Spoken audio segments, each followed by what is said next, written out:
Everyone, welcome to our channel evolution era. This is Pragya Bhaskar और आज हम स्टार्ट करने वाले हैं नीट केमिस्ट्री का पार्ट 2। हमने क्या देखा था पार्ट 1 में? पार्ट 1 में हमने देखा था कि नेचर ऑफ मैटर को हमने एक टॉपिक स्टार्ट किया था। उसमें हमने देखा था कि मैटर क्या होता है। ठीक है, मैटर क्या होता है। अब मैटर को हमने फिजिकल और केमिकल बेस पे दो टाइप में क्लासीफाई किया था।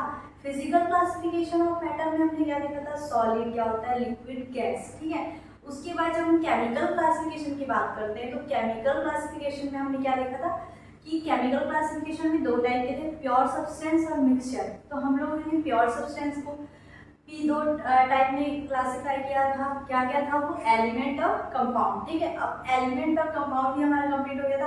अब हमारा जो बचा था, जो आपके केमिकल क्लासिफिकेशन में हमारा जो टॉपिक बचा था वो था मिक्सचर। तो आज हम स्टार्ट करेंगे कि मिक्सचर क्या होता है।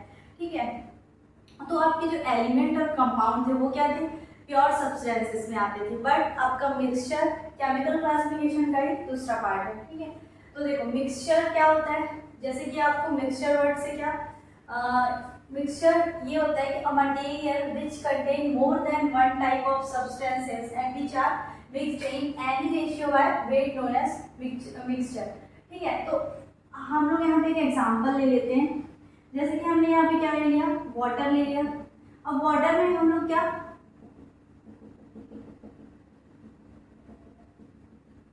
अब इसमें वन स्पून आप NaCl मतलब सॉल्ट ऐड कर दें। तो हम लोग जब सॉल्ट यहाँ पे ऐड करेंगे तो ये जो सॉल्ट होगा, NaCl जो होगा, वाटर के किसी मॉलिक्यूल को रिप्लेस करके यहाँ पे आ जाएगा। ठीक है, तो उसमें डिसॉल्व हो जाएगा। तो अब ये जो था, ये क्या था, H2O था इसमें पूरा। पहले क्या था, इसमें पूरा H2O था। अब इसमें क्या आ गया, NaCl भी आ गया। ठीक है, तो NaCl भी आ गया। तो यहाँ पर क्या आ गया, 2 से ज्यादा आपका 2 या मोर कंपाउंड मिलकर आपके क्या मिक्सचर फॉर्म कर दिए। ठीक है, यहाँ पे H2O का भी मॉलिक्यूल आ गया है, NaCl का भी। तो अब क्या हो गया, ये मिक्सचर हो गया। ठीक है, तो देखो a material which contain more than one type of substance। तो यहाँ पर देखो H2O का मॉलिक्यूल और NaCl का मॉलिक्यूल मिल गए, तो अभी क्या हो गया, मिक्सचर कहलाएगा। ठीक है, तो अब देखते हैं मिक्सचर के एग्जांपल क्या क्या हो सकते हैं। जैसे कि आपका एयर। ठीक है, एयर में क्या होता है, एयर क्यों मिक्सचर है, क्योंकि देखो एयर क्या होता है, कार्बन डाइऑक्साइड, बहुत सारी गैसेस प्रेजेंट है, ऑक्सीजन प्रेजेंट है, नाइट्रोजन प्रेजेंट है। ठीक है, और भी स्मॉल पार्टिकल वहां पे प्रेजेंट है, इसलिए एयर भी क्या मिक्सचर का ही एग्जांपल है। अब हम लोग एक और एग्जांपल जैसे देखिए मिल्क भी आपका क्या है, एग्जांपल ऑफ मिक्सचर है। क्यों, क्योंकि मिल्क में आपका मिल्क किससे मिलकर बना है, वाटर से बना है। उसके बाद उसमें कुछ प्रोटीन्स भी होते हैं। ठीक है, तो मिल्क भी आपका है। अगर आप ब्लड की बात करें तो ब्लड भी क्या है, मिक्सचर का एग्जांपल है। ब्लड क्यों मिक्सचर है, क्योंकि ब्लड में भी हमारे ब्लड भी किससे, बहुत सारे कंपोनेंट से मिलकर बना होता है। तो ये भी एक मिक्सचर है। ठीक है, अब मिक्सचर जो है, मिक्सचर को हम कितने टाइप में क्लासिफाई कर रहे हैं, होमोजीनियस और हेट्रोजीनियस। ठीक है, ये भी आपके 2 टाइप्स के होंगे अगर आप होमोजीनियस की बात कर रहे हैं। ठीक है, अब देखते हैं होमोजीनियस में क्या होगा। होमो का मतलब क्या होता है, इक्वल। ठीक है, और हेट्रो का मतलब क्या होता है, डिफरेंट। ठीक है, होमोजीनियस का अगर आप एग्जांपल देखें तो यहाँ पर हम लोग क्या ले लेते हैं कि यहाँ पे आप लोग ने वाटर ले लिया, यहाँ पे हम लोग ले लेते हैं 1000 ml वाटर हमने लिया है। ठीक है, अब इसमें हम लोग क्या कर रहे हैं कि 100 ग्राम आप इसमें NaCl ऐड कर दे रहे हैं। ठीक है, अब अगर आप मैथमेटिकल कैलकुलेशन करेंगे तो 1 ml में कितना आ जाएगा, इसके अगर 1 ml की बात की जाए तो इसमें क्या आ जाएगा, 100/1000 ml। तो आपका जो 0.1 ग्राम 1 ml में कितना आपका सॉल्ट रहेगा, 0.1 ग्राम सॉल्ट आपका 1 ml वाटर में प्रेजेंट होगा। ठीक है, तो अब अगर आप इस 1 ml को लेंगे और अगर आप लेबोरेटरी में भी चेक कराएंगे तो आपका क्या आएगा, 1 ml में कितना सॉल्ट आएगा, 0.1 ग्राम। और इस पार्ट में भी आप 1 ml, यहाँ से भी अगर आप 1 ml लेंगे तो सारे जो पार्ट है उसमें कितना आएगा, 0.1 ग्राम ही NaCl आपको मिलेगा। ठीक है, मतलब यहाँ पर जो है आपके NaCl पूरे पार्ट में इक्वल डिवाइड हो जाएंगे। ठीक है, होमोजीनियस मिक्सचर में क्या होगा, जितना भी आपका NaCl है वाटर में इक्वल पार्ट में, मतलब इक्वल डिवाइड हो जाएंगे हर एक पार्ट में। ठीक है, तो ये आपका क्या कहलाएगा, होमोजीनियस मिक्सचर कहलाएगा।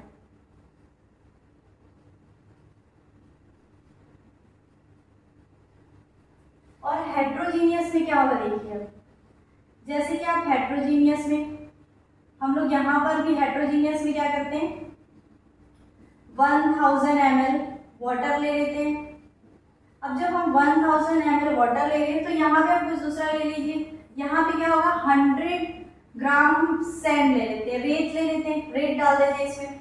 तो अब क्या होगा, अगर आप कैलकुलेशन करेंगे तो हमको क्या पता चलेगा कि 0.1 ग्राम ही आपका यहाँ पर जो होगा रेत के पार्टिकल हर 1 ml में प्रेजेंट रहेंगे। बट हम ऐसा होगा क्या, क्यों नहीं होगा, क्योंकि इसमें सेडिमेंटेशन के कारण जो आपके सैंड के पार्टिकल है वो क्या है, नीचे बैठ जाएंगे। ठीक है, नीचे सेटल डाउन हो जाएंगे। तो इसके कारण इसके हर एक पार्ट, हर एक प्रोपोर्शन में इक्वल आपकी सैंड नहीं रहेगी। ठीक है, तो इसमें हम लोग क्या बोल सकते हैं कि हेट्रोजीनियस में क्या होगा कि पार्टिकल इक्वल अमाउंट में, इक्वल पार्ट में सब डिवाइड नहीं रहेंगे। ठीक है, तो हम लोग इसको अभी देखते हैं, होमोजीनियस और हेट्रोजीनियस को हम लोग डिटेल में देखते हैं। ठीक है, ठीक है, तो अब देखते हैं हम कि होमोजीनियस मिक्सचर क्या होता है, इसको डिटेल में देखते हैं। अभी मैंने आपको एग्जांपल बताया कि होमोजीनियस मिक्सचर में क्या होता है। अगर आप वाटर ले रहे हैं, ठीक है, वाटर अगर आप ले रहे हैं तो इसमें आपका 1000 ml वाटर है, तो आपका अगर 100 ग्राम आपका NaCl ले रहे हैं तो आपका क्या होगा कि 1 ml में क्या होगा 0.1 ग्राम NaCl हर एक 1 ml में प्रेजेंट रहेगा। ठीक है, मतलब इसमें जो NaCl के पार्टिकल होंगे वो यूनिफॉर्मली पूरा वाटर में डिसॉल्व हो जाएंगे, डिवाइड हो जाएंगे। ठीक है, हर 1 ml में आपको क्या मिलेगा, सब में 0.1 ग्राम ही आपको यहाँ पर NaCl मिलेगा। तो ठीक है, तो देखते हैं, the mixture in which all the compounds are present uniformly are called homogeneous mixture, है ना। तो क्या बोल रहा है कि ऑल द कंपाउंड्स, जो भी आपका NaCl एक कंपाउंड है, ठीक है, क्योंकि वो दो एलिमेंट से मिलकर बने हैं। ठीक है, तो इसमें क्या होगा कि जो आपका NaCl कंपाउंड है वो आपके वाटर में क्या हो गया है, यूनिफॉर्मली डिसॉल्व हो गया है। तो इसको हम क्या बोलेंगे, जो आपका वाटर और NaCl का जो मिक्सचर है वो क्या कहलाएगा, होमोजीनियस मिक्सचर। ठीक है, हम इसको क्या बोलेंगे, होमोजीनियस मिक्सचर कहलाएगा ये। और एक एग्जांपल क्या हो सकता है इसका, वाटर प्लस शुगर, है ना। अगर आप शुगर और वाटर को भी डिसॉल्व करेंगे तो शुगर वाटर में क्या होगी, यूनिफॉर्मली डिसॉल्व हो जाएगी। ठीक है, शुगर और वाटर, और क्या हो सकता है, वाटर और एल्कोहल। ठीक है, और एक क्या होगा कि अगर आप होमोजीनियस मिक्सचर की बात कर रहे हैं तो इसमें क्या होगा कि जो आपका ओनली वन फेज होगा, ओनली वन फेज होगा, मतलब ओनली वन फेज मतलब जैसे कि अगर आप NaCl को वाटर में डिसॉल्व कर रहे थे तो NaCl पूरा डिसॉल्व हो गया। अब हमको क्या, NaCl एक सॉलिड था, सॉलिड फॉर्म में था, जब उसको आपने वाटर में डिसॉल्व किया तो वो पूरे पार्ट में डिसॉल्व हो गया। तो आपको क्या हो गया, दोनों क्या हो गया, लिक्विड फॉर्म में है। तो इसमें क्या होगी, अब लिक्विड ही फेज में हमको दिखेगा, क्योंकि अब इसमें हम दो फेज आइडेंटिफाई नहीं कर सकते। अब अगर आप हेट्रोजीनियस मिक्सचर की बात करेंगे तो अगर इसमें सैंड डाला होता तो सैंड के पार्टिकल भी हमको दिखते रहते, तो उसमें हमको सॉलिड पार्टिकल भी दिखते रहते और लिक्विड भी दिखता रहता। बट इसमें क्या होगा, NaCl और वाटर दोनों अच्छे से डिसॉल्व हो गए, तो हमको इसमें क्या, ओनली हमको कौन सी फेज दिख रही है, लिक्विड फेज। ठीक है, तो ये आपका क्या है, होमोजीनियस मिक्सचर का एग्जांपल है, water plus sugar, water plus alcohol, और ये वाटर प्लस NaCl, और भी बहुत सारे एग्जांपल होते हैं। ठीक है, तो इसमें अब हम देखते हैं नेक्स्ट, क्या देखेंगे, हेट्रोजीनियस मिक्सचर का।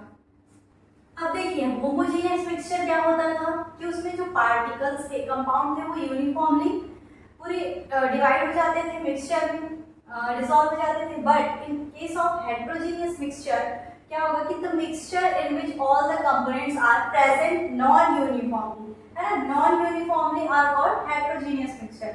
जैसे कि हम लोग ने क्या किया था कि अगर हम लोग ने वाटर में अगर आप सैंड के पार्टिकल डालते हैं, ठीक है, तो सैंड के पार्टिकल क्या होंगे, वो आपको दिखते रहेंगे, ठीक है, उसका सॉलिड जो पार्ट है वो पूरे ऑब्जर्व होगा, और या फिर आपका कहाँ पर दिखेंगे, ये सेडिमेंटेशन के थ्रू यहाँ पे सेटल डाउन हो जाते हैं जो सैंड के पार्टिकल है, ठीक है। तो इसमें क्या होगा, हेटेरोजीनियस में हम उसको प्रॉपरली हम लोग उसको देख सकते हैं, ठीक है।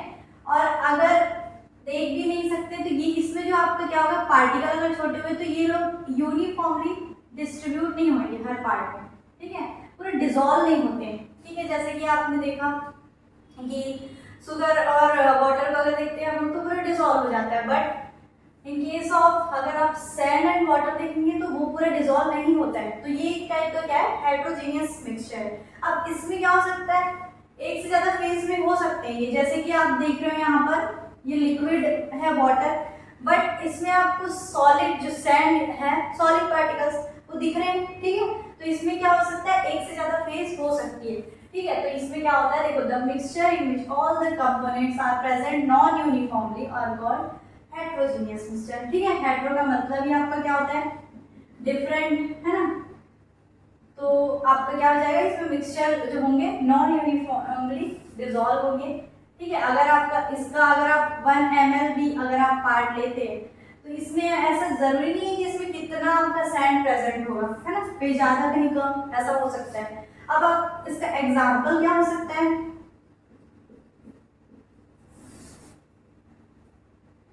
वाटर एंड सैंड, है ना, वाटर एंड सैंड हो सकता है, और आपका वाटर एंड मिल्क, ब्लड भी आपका क्या है, हेटेरोजेनियस मिक्सचर, ठीक है। ब्लड भी आपका हेटेरोजेनियस मिक्सचर है, पेट्रोल ये आपका हेटेरोजेनियस मिक्सचर है, ठीक है। तो ये हमारा हो गया व्हाट इज हेटेरोजेनियस, भी हमने देख लिया, और होमोजेनियस क्या होता है। तो हम लोग का जो प्रॉपर्टीज क्लासिफिकेशन ऑफ मैटर था वो पूरा कंप्लीट हो गया है। अब हम लोग नेक्स्ट टॉपिक देखेंगे प्रॉपर्टीज ऑफ मैटर, ठीक है। उसमें भी हम लोग फिजिकल और केमिकल दोनों प्रॉपर्टी अब देखते हैं, चलिए, ठीक है। तो हमारा जो टॉपिक था क्या था, हम लोग ने अभी क्या देखा था कि नेचर ऑफ मैटर में हमारा उसका मैटर का क्लासिफिकेशन पूरा हो चुका है, ठीक है। अब उसके बाद हम क्या करेंगे, properties of matter and there measurement, ठीक है। एनसीईआरटी में जो आपका मैटर क्लासिफिकेशन है उसके बाद यही टॉपिक है। तो हम लोग एनसीईआरटी की बुक के टॉपिक से ही चल रहे हैं। तो इसमें हम लोग देख रहे हैं कि properties of matter and there measurement. तो प्रॉपर्टीज ऑफ मैटर कितनी टाइप की होगी, जैसे कि हम लोग ने देखा था कि नेचर ऑफ मैटर को जब क्लासिफाई किया था तो हमने उसको दो बेसिस पे किया था, फिजिकल और केमिकल। तो हम लोग जब प्रॉपर्टीज की बात करते हैं तो प्रॉपर्टीज को भी हम लोग कितने टाइप पे करेंगे, फिजिकल प्रॉपर्टीज और केमिकल प्रॉपर्टीज। अब अगर फिजिकल प्रॉपर्टीज की हम लोग बात कर रहे हैं तो फिजिकल प्रॉपर्टीज में क्या होगा, हमेशा फिजिकल की बात की जाए तो उसको हम लोग देख के उसका स्ट्रक्चर ऑब्जर्व करके या फिर उसका मेल्टिंग पॉइंट, बॉइलिंग पॉइंट, ठीक है, तो उससे हम लोग बता सकते हैं कि उसकी फिजिकल प्रॉपर्टी क्या है, ठीक है। उसका कलर, ठीक है, अब उसका कलर, उसका जो मेल्टिंग पॉइंट आपका है और बॉइलिंग पॉइंट, ये सब देख के हम लोग बता सकते हैं उसकी physical property. But in case of chemical properties में हम लोग को क्या देखना होगा कि वो रिएक्शन के बाद जो आपका जब वो केमिकल रिएक्शन में जा रहा है तो उसमें क्या चेंजेस आ रहे हैं। जैसे कि अगर हम लोग देखते हैं कि हाइड्रोजन और आपका क्लोरीन, ठीक है, ये दोनों क्या है, अभी एसिडिक नेचर के नहीं, बट ये दोनों जब रिएक्शन करते हैं तो ये क्या बनाते हैं, HCl, जो कि पूरा एसिडिक है, ठीक है। तो इस वाले में आप केमिकल प्रॉपर्टीज में जब आप देखेंगे तो उसमें क्या होगा कि केमिकल रिएक्शन के बाद उसकी प्रॉपर्टी क्या है, एसिडिक है, बेसिक है, उसको हम ऑब्जर्व करके बताएंगे कि इसकी केमिकल प्रॉपर्टीज क्या है, ठीक है। तो आपका फिजिकल प्रॉपर्टी क्या होता है, are those properties which can be measured or observed without changing the identity or composition of a substance, है ना। तो अगर आप फिजिकल प्रॉपर्टी को ऑब्जर्व कर रहे हो तो वो किसी भी केमिकल रिएक्शन में नहीं जाना चाहिए, ठीक है, पहले ही उसको हम ऑब्जर्व कर सकते हैं। अगर वो केमिकल रिएक्शन में चला गया तो वो क्या होगा, चेंज हो जाएगा, न्यू केमिकल फॉर्म हो जाएगा, तो हम उसकी फिजिकल प्रॉपर्टी नहीं बता सकते। तो आपको क्या बोलता है कि फिजिकल प्रॉपर्टी में क्या होता है कि properties which can be measured और observe without changing the identity और कंपोजिशन, उसकी आइडेंटिटी भी चेंज हो जाएगी और उसकी कंपोजिशन भी चेंज नहीं होना चाहिए सब्सटेंसेस का। ठीक है, तो अगर आपको फिजिकल प्रॉपर्टी आप कैसे कैसे चेक कर सकते हैं, उसके कलर से, ठीक है, उसका मेल्टिंग पॉइंट, उसका बॉइलिंग पॉइंट, ठीक है, तो इस सब चीजों से आप उसका फिजिकल प्रॉपर्टी क्या है बता सकते हैं। अब अगर हम बात करते हैं केमिकल प्रॉपर्टीज की, तो chemical properties require a chemical change to occurs, है ना।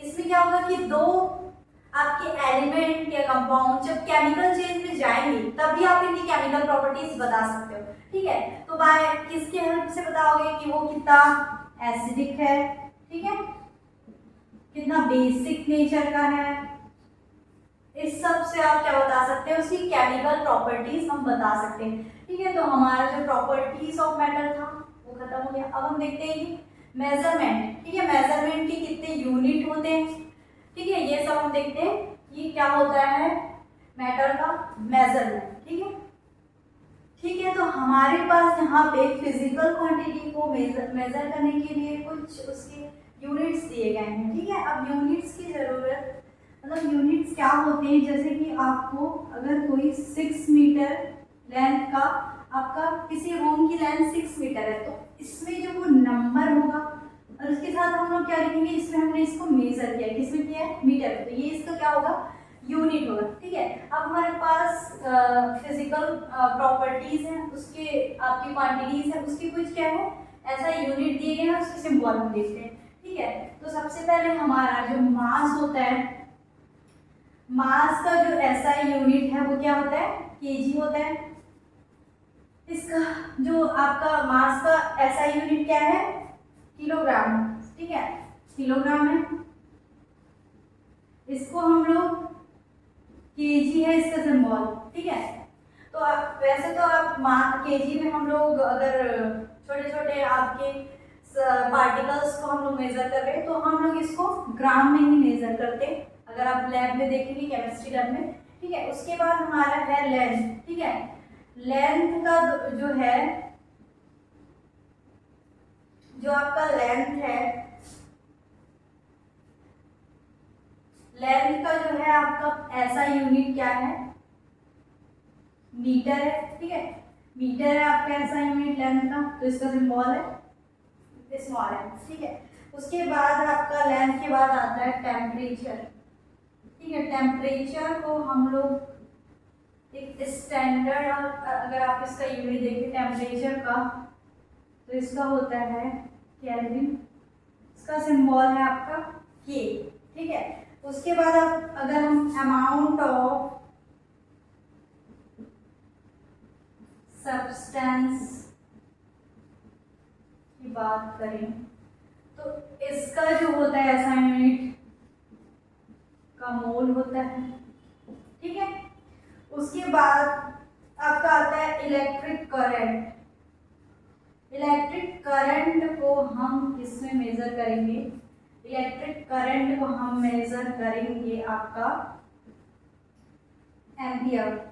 ठीक है, एम्पियर में मेजर करेंगे। ठीक है, इसका जो ऐसा इसका सिंबल होगा वो ए है। ठीक है, उसके बाद हमारा आ रहा है टाइम। टाइम का हमारा सेकंड होता है ऐसा यूनिट, सिंबल है आपका स्मॉल एस। ठीक है, उसके बाद हमारा है लुमिनस इंटेंसिटी। लुमिनस इंटेंसिटी का क्या है, ठीक है, लुमिनस इंटेंसिटी का आपका कैंडला। ठीक है, इसको हम लोग स्मॉल सी और डी से इसका सिंबल है। ठीक है, तो ये आपके जो है 1 2 3 4 5 6 7 हमारे जो क्वांटिटीज है उसकी ऐसा यूनिट है। ठीक है, इसका जो आपका ये आपका केमिस्ट्री में नहीं फिजिक्स में भी काम आता है। ठीक है, तो इसको आप अच्छे से नोट कर लीजिए और इसको आप माइंड में याद कर लीजिए। ठीक है, ठीक है, तो अब हम लोग देख लेते हैं कुछ बेसिक डेफिनेशन। तो सबसे पहले हम स्टार्ट करते हैं मास और वेट क्या होता है। ठीक है, तो mass is defined as the amount of matter in an object while weight is defined as the force exerted by an object. ठीक है, मास क्या होता है कि कोई भी ऑब्जेक्ट जो है आपका वो कितने पार्टिकल्स है उसमें, अमाउंट ऑफ पार्टिकल, कितने अमाउंट ऑफ पार्टिकल से वो बना हुआ है। ठीक है, वो उसका क्या होता है, मास होता है। ठीक है, अगर अब बस फिर इसका वेट क्या होगा, तो वेट क्या होता है कि ये जो आपका मैटर है उसको ग्रेविटी कितने फोर्स से अपने तरफ खींच रही है, वो क्या है आपका वेट है। तो वेट क्या होता है, weight is equal to product of mass and gravity होता है। अगर हमारा किसी का वेट अगर 60 है तो उसका मास क्या होगा, 6 होगा। ये कैसे, देखो अगर आप किसी का वेट 60 है केजी तो इसका मास कितना आएगा, अगर आपको ग्रेविटी का कितना होता है वैल्यू, तो 9.8, तो हम लोग 10 अप्रोक्स 10 ले लेते हैं, तो आपका क्या आ जाएगा मास 60 बाय ये 10 हो जाएगा और मास आपका क्या आ जाएगा 6 आ जाएगा। ठीक है, तो हमारा हम ये बोल सकते हैं कि उसमें जितना ज़्यादा मास होगा उसका वेट उतना ज़्यादा हम बोल सकते हैं, पर हमारा मास क्या होता है, mass is defined as the amount of matter in an object, while weight is defined as the force, gravitational force, ठीक है, एक्सर्टेड बाय एन ऑब्जेक्ट। ठीक है,